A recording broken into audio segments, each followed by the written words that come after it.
LEX 18 News now. Good morning, just past 11. Welcome to LEX 18 News Now. I'm Chris Goodman. Several events around Lexington today celebrating the life and legacy of the Reverend Dr. Martin Luther King Jr. The Freedom March began about an hour ago in downtown Lexington. Coming up this afternoon, families can head to the Carnegie Center for lunch and entertainment. That's set to begin at 12:30 until 3:30. And if you'd like to get out of the cold, the Kentucky Theater will be showing the Hidden Figures movie for free this afternoon at 2:30. Police say a gunman opened fire into a Lexington home overnight, shooting a man inside. This happened about 10:30 last night in the 300 block of Ross Avenue in the city. Police say the man inside was taken to the hospital with non-life-threatening injuries. No word yet on a suspect or possible motive. We're learning more about how police found a triple murder suspect wanted in Louisville. Police say they were able to track down Chris Olivo in Florida by using the OnStar tracker in his car. Olivo is charged in the triple murder of his girlfriend, her brother, and his wife. Their bodies were found on Friday. 2 young children were found inside the home alive. Olivo was arrested in Pinellas County, Florida. They say at the time of his arrest, he was wearing a ballistic vest and had an AK-47 assault rifle.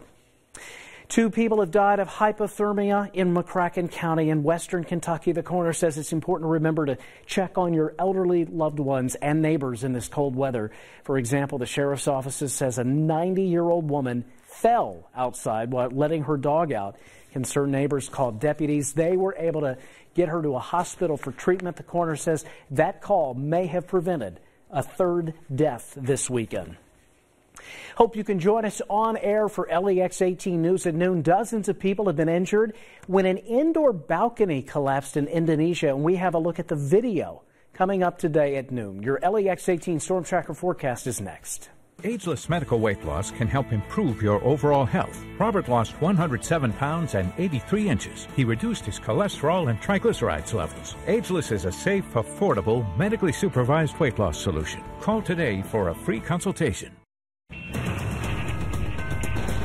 We have an elevated threat index. It's up to a 1, a slight risk due to the potential for what we saw a hint of this morning. We had some snow showers and flurries go through. We had even a little bit of light accumulation. I had to brush some off the windshield of my vehicle out here at the parking lot here and my brakes. So we had a little bit come through. But the main round will be into the afternoon, this evening, and then potentially another wave later on tonight. And we've got that elevated index because we may run into some issues on the roadways. Still haven't really recovered from the last wave that came through. There are a lot of side streets that still have ice on them. And the max track does show very little happening now. We've got some snow showers that have been persisting across northern Kentucky. There's the main wave. Indiana back through Evansville and western Kentucky. This will be working its way in here later on today into tonight. So we have a winter weather advisory out. It's area-wide. And we also have the future track showing that wave dropping in. This is mid to late afternoon. So this could easily be an impact for the evening commute, roads getting slick and potentially hazardous. And then that run diminishes and an Arctic front tracks in tomorrow morning early and helps give a renewed shot into a more southeasterly direction. This is getting into around the morning commute tomorrow. So, yeah, potentially a couple of waves of light accumulating snow for us could give us problems out there on the roadways. And we'll talk about how much we're likely to pick up coming up on LEX 18 News at noon. Now, we are up to 30. Will likely top out in the mid-30s today, which is where they are down south. So a milder push, slight milder push along with that snow, but it's going to be brief. The bitter cold clamps down again toward the middle of the week. We've got a wind chill still feeling like it's in the low 20s out there. But after that wicked middle of the week, as far as the cold goes, look where we're headed this weekend. We'll also talk about our weekend warm-up. It's just around the corner when I see you on LEX 18 News at noon.